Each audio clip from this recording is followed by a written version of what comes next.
আসসালামু আলাইকুম। নাহাস কিচেনে সবাইকে স্বাগতম। আশা করি সবাই ভালো আছেন। আমিও আল্লাহর রহমতে ভালো আছি। দর্শক বন্ধুরা, আজকে আমি আবারও চলে আসলাম আপনাদের মাঝে একটা নতুন ভিডিও নিয়ে। ভিডিওটা হচ্ছে পান্তা ভাতের চাপটি।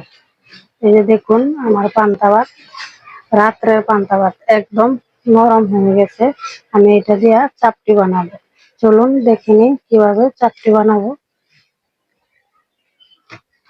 এই যে পেঁয়াজ, কাঁচামরিচ কুচি দিয়ে দিলাম 1 চামচ মরিচের গুঁড়ো। এই যে ছোট্ট চামচের 1 চামচ হলুদ গুঁড়ো। দিয়ে দিব অল্প পরিমাণ চিকেন মশলা।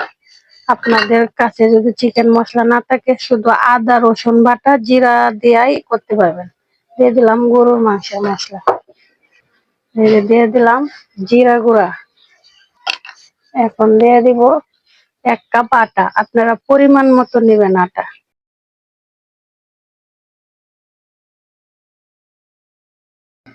যে আমার ঘরে ছিল অল্প পরিমাণে একটু বাঁধাকপি।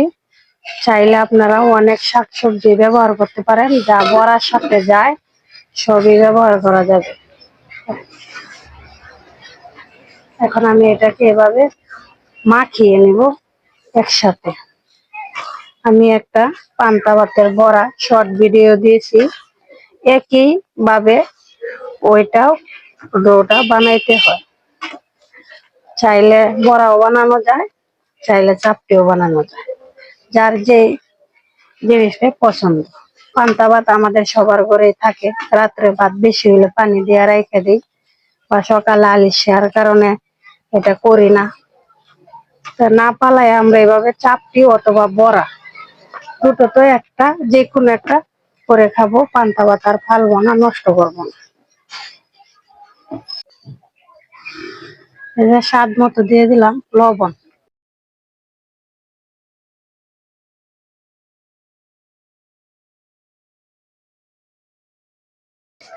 এই যে এই চামচের হাফ চামচ দিয়ে দিচ্ছি খাবার সোডা।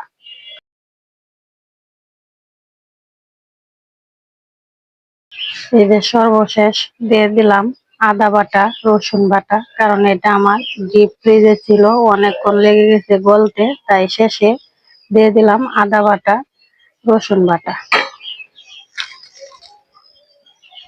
এখন দিয়ে দিব আলাদা একটা টেস্টের জন্য ম্যাগি মশলা। আপনারা চাইলে এটা না দিতে পারেন।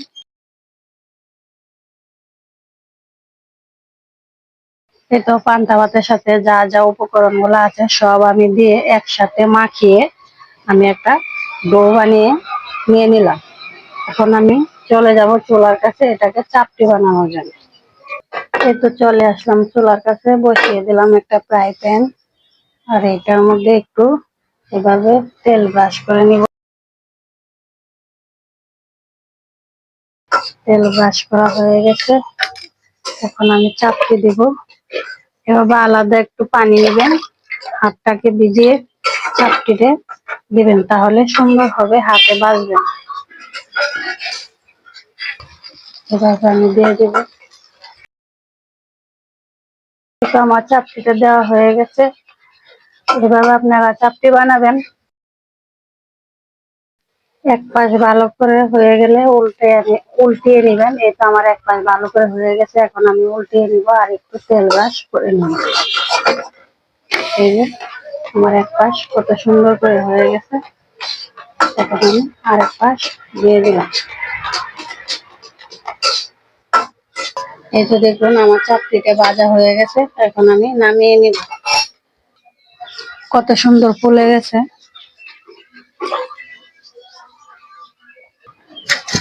এই যে দেখুন আমার চাপটি গুলা বানানো শেষ। আমি 3টা চাপটি বানিয়ে নিছি। আমি যতটুকু ডো বানাইছিলাম 3টে হয়েছে। এই যে আমি 3টে বানিয়ে নিলাম। আর এই যে এখানে একটু ডো বেশি হয়েছে। আমি যে পান্তা ভাতের বড়া শর্ট ভিডিওটা দিছি এটা বোঝানোর জন্য আমি এই যে পান্তা ভাত দিয়ে বড়ার শেপ দিয়ে একটু ডো দিয়ে দিব। আপনারা যে যে শেপে বানাইতে চান, বড়া অথবা চাপটি, বড়াতে তেল বেশি লাগে, চাপটিতে একটু তেল কম লাগে।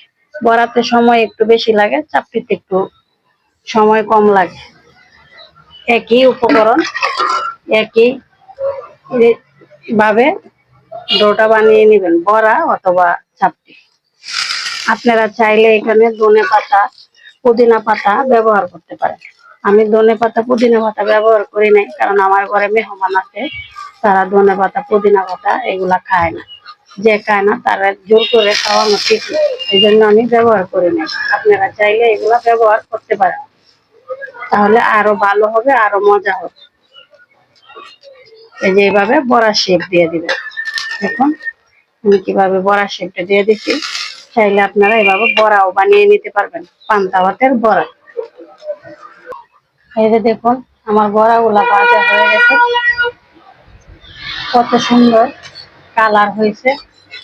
শুধু একটু খাবার সোডা দিছি, তাতে এত সুন্দর কালার হয়েছে। আর আমি যেহেতু ভিডিও বানাই, এই জন্য খাবার সোডাটা ব্যবহার করছি, যাতে সুন্দর দেখা যায়। আপনারা চাইলে নাও দিতে পারেন, সমস্যা নেই। এই যে দেখুন এখন আমি নামিয়ে নিচ্ছি। এগুলো আপনি চাপটি গুলো আপনারা কোনো তরকারি লাগবে না, এমনি খেতে পারবেন। আর যদি চান যে আমি তরকারি দেখাবো, ঘরে যে তরকারি রান্না করা থাকে সেটা দিয়েও খেতে পারেন, যে কোনো তরকারি।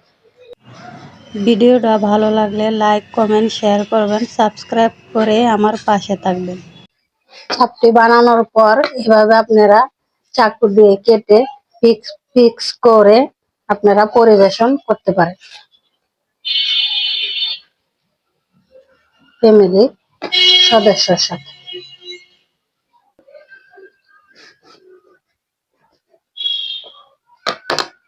দেখুন আমি এভাবে কেটে নিয়েছি, আপনারাও এভাবে কেটে ফ্যামিলির সদস্যের সাথে এভাবে পরিবেশন করতে পারেন, খুব ভালো লাগবে। আজকের ভিডিও এই পর্যন্তই। সবাই ভালো থাকবেন, সুস্থ থাকবেন। আল্লাহ হাফেজ।